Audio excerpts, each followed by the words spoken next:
Drylands cover more than 40% of the world's land surface and are home to over 2 billion people.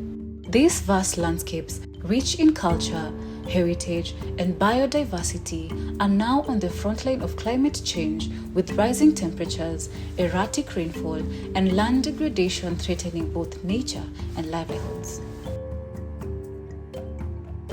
To address these challenges, the Native Plans for Environment and People, popularly known as Native PEP, was born, a partnership initiative working to strengthen livelihood security and environmental health through nature-based solutions.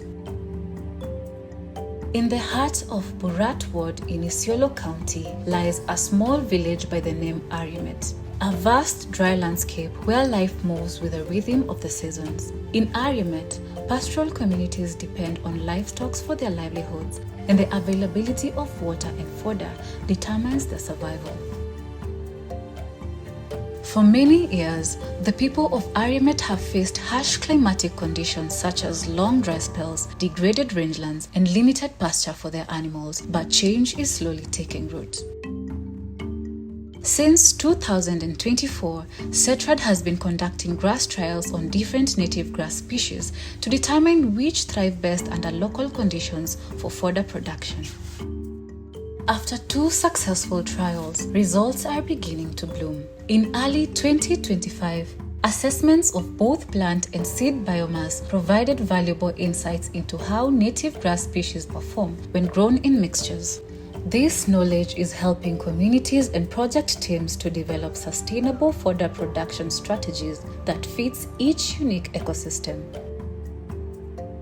The grass is now mature and ready for harvest, but before the harvest begins, the Aremiet Women's Group is receiving training in hay-baling techniques, learning how to harvest, dry, and store hay for use during the long dry season.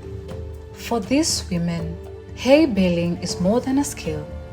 It is a way to feed their animals during the drought period and an opportunity to harvest and sell hay during the dry seasons, creating another source of livelihood for their families. Through partnerships, research, and community empowerment, the Native PEP project is proving that native grasses can restore degraded lands and improve pastoral livelihoods. CETRAD, together with BioVision, CABI, University of Nairobi, KEFRI, and other partners under the Native PEP, are nurturing a future where communities thrive in harmony with their land by helping pastoral and agro-pastoral communities in northern Kenya and beyond adapt, thrive, and secure their future.